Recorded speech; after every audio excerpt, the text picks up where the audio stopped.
Hello YouTube, this is Asatsu 5. A few warnings. One, I have a cough. It's been impeding my video output efficiency. I haven't been able to film videos because of this cough and being sick in general. So forgive me for that. Also, so I might cough in this video and that's going to be inconvenient. Also, the dog is squeaking on a squeaky in the other room, so forgive that. And also, this whole entire knife collection does not belong to me. It belongs to someone very close though, my brother. And he said, forgive me. He said, Austin, if you ever just want to make a random video, do one over my Andrew Dipko collection. And I was like, well, you know, your Andrew Dipko collection would be very large and would not fit in frame. And we're like, well, let's do one over your Voyager collection. This is it. This is the Voyager collection. I only have one knife on this area that's not a Voyager, but is somewhat related. But my brother absolutely adores the Voyager / Vaquero series. As you know, the Voyager and the Vaquero are pretty much the same knife, except the Vaquero has a Yatagan blade shape. Forgive me.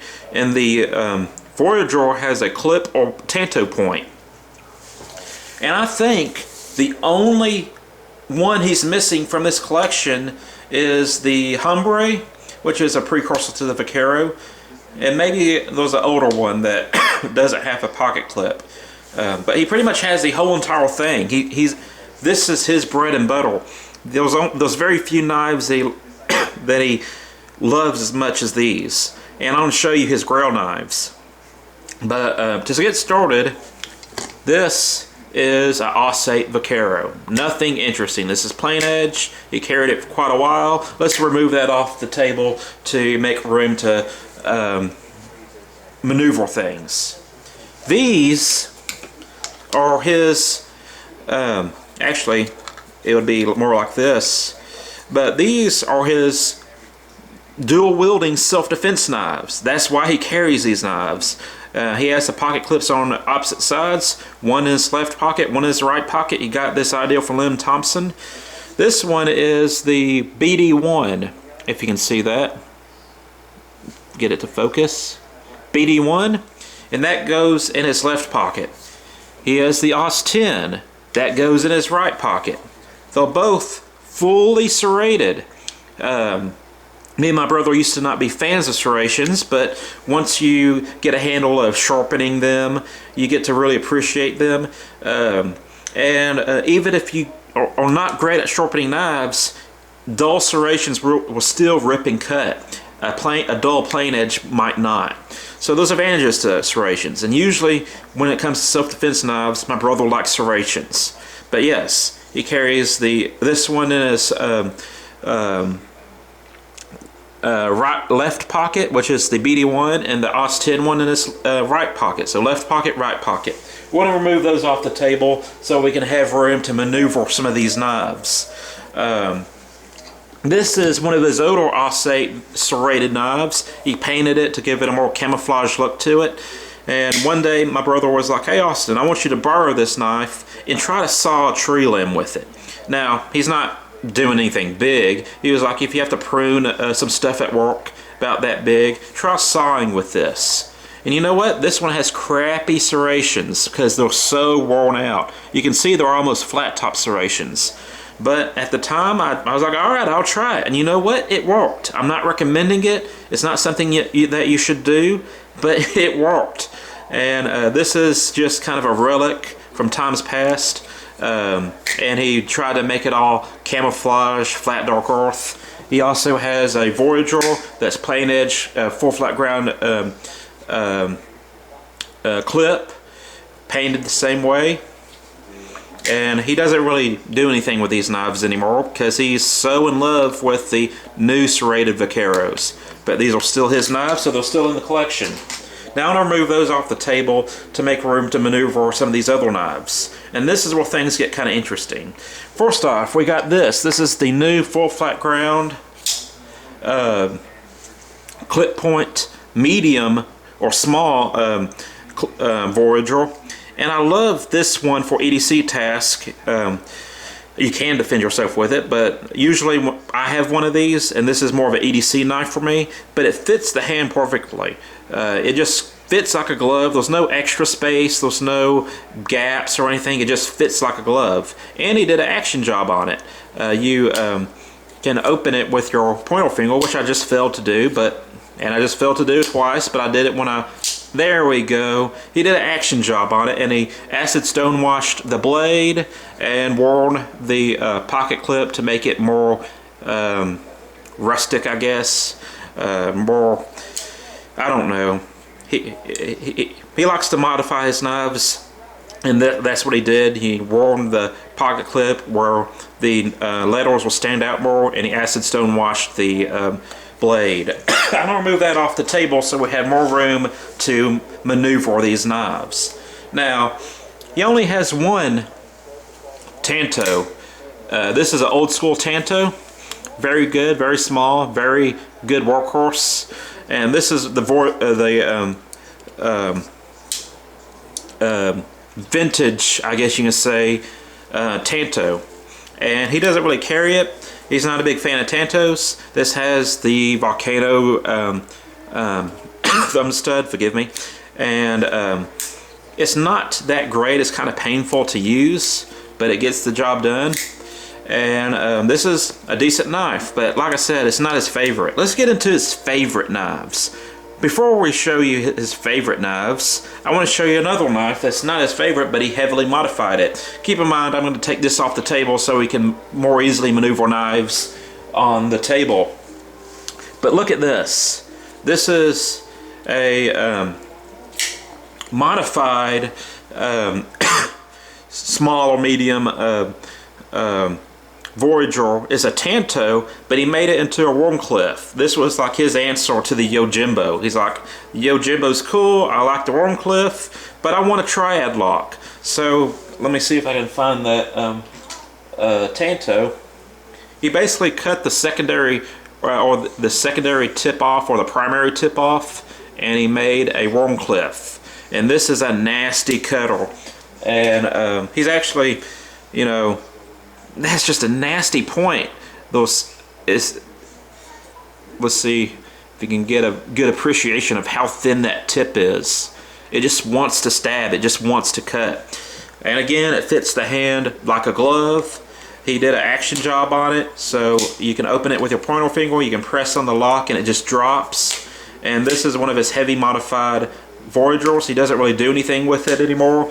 It's a good EDC knife, but he doesn't really want to defend himself with a knife this small. That's why he likes the 5.5-inch Voyagers. Sometimes he carries the Espada or the holdout, but this was one of his little projects. I thought I'd show it to you. And at the end of this video, we're going to count all of these knives. Here comes my favorites. First off, let's see, we got the old school Vaquero Grande. They don't make the Vaquero Grande anymore. This is a 6-inch blade, and it is nasty. And this one has a slightly different pattern on it than the old school ones. This is an old school one, but it has a pocket clip, but it has some flats or some smooth sections on it, unlike the new one or the newer ones that are fully Maltese crossed. But we remember seeing the, let me get that one out. We remember seeing this in a knife store in the mall a long time ago. This is the XL clip point Voyager, fully serrated. The knife vendor in the mall had one, and this was before it was legal to carry it, but it was his store, so he could pretty much carry whatever he wanted. And he was showing this to us, and he depressed the lock and it fell and it cut him. And we just thought this size of knife was so comical. Like, who would carry that? And now we carry XL Espadas and Rajas and stuff, and this seems pretty small in the grand scheme of things. But this is by far one of my favorite cold steel Voyager knives, is the hollow ground clip point. I absolutely do not like full flat ground clip points. To me they're plain, to me they're ugly. This has sexy lines to it. And to me it has a more acute point too. The old school one has more of an acute point. They'll both stab, but one I'm willing to bet will stab a little bit easier than the other. But anywho, this is the XL 6-inch Vaquero. And I'm going to show you a cool feature that these have on this smaller Vaquero. And even with this Vaquero doesn't have the scary point that the Grande does, but I like this knife. This knife looks better aesthetically to me than the other one, although the other one is more ergonomic. But this seems more like a workhorse, even though the other one has a stronger lock. But a curious feature that Lynn put on these is a half stop. I don't know if you can see it, but it clicks and then it clicks.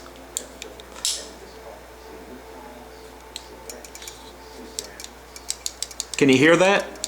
That's the half stop. This is a lockback blade with a half stop, but the half stop isn't so aggressive that you can't flick it out real fast, and it's actually very smooth, other than the Volcano thumb stud, which is terrible. But this knife flicks out relatively fast, and it has a half stop, so you actually get a little bit of warning before to remove your fingers from the channel before it closes. And all these old school knives have it. This one has it. This one has it. And let's see. And I think even this Tanto has it. It has a half stop. And I just love that. That's a detail that you don't see on locking blades very often. Is it useful? Is it necessary? Maybe, maybe not. But it's cool. But my brother absolutely loves the Vaquero, and this is his Grail knife right here. It's the Vaquero Grande, and this is a particularly older one, although I think there's another one called the Hombre that he does not have. And I think the Hombre either has a injected molded clip or has no clip at all, has a pouch. But I want to show you another knife. This is from the annals, I can't say that word, from the vault of cold steel knives, and that is the Desperado. And I used to have one of these, and I made the stupid mistake of selling it. This is basically a Vaquero boot knife with an egg shell grip, and I love it. You can use it in many different ways. You can almost use it as a push knife. It's just an awesome boot knife. Has not the most awesome sheath, but it is an awesome knife. So my brother, as you can tell, loves the Yatagun blade shape with serrations. And like I said, this is more of a show and tell than anything, but we're going to count how many of these knives in this category he has. Starting with the old school one, he has 1, heavily modified 1, 2, Grande, 3, XL clip point, which I love. I'd love to have this one from him. So that's 4, 5, 6, 7, 8, 9, 10, and 11. And that's not including the Desperado, which I'm not going to include in there. But he has 11 Vaqueros and Voyagers. That's the testament to how good of a knife this is. Now, this isn't particularly a pretty knife, although I think the XL, this one, the XL clip point, to me is a sharp looking knife. But these are not like polished G10 and titanium and stuff. But these two knives are his Grail knives. And I guess he likes the simple things in life. And he laughs at the fact that I paid money for a William Henry. But just to show you how good of a series this is, he has like 11 of these things. and he carries 2 Vaqueros on him as his self-defense. He doesn't have it on him right now because I have it, but he does actually carry 2 Vaqueros on him for self-defense, and that's not including any kind of tactical pin or flashlight or whatever. But I just wanted to show that to you. This is a show and tell of my brother's Vaquero / Voyager collection, and hopefully you enjoyed it. I thought it was very interesting that the old school Vaqueros and Voyagers had a half stop. I kind of wish that feature would have carried on to the new ones. And like I said, the Yatagan blade chip in full flat ground doesn't bother me that much, but where is it? Can't find it. But the full flat ground clip point is very ugly to me. But one thing that I am very happy with, and although I love the old school Voyagers and Vaqueros, I can definitely attest that the new ergonomics are superior and completely change the effectiveness of this knife until something that's usable to something that is absolutely amazing. So that's it. I'm a Satsu 5 and I'm out.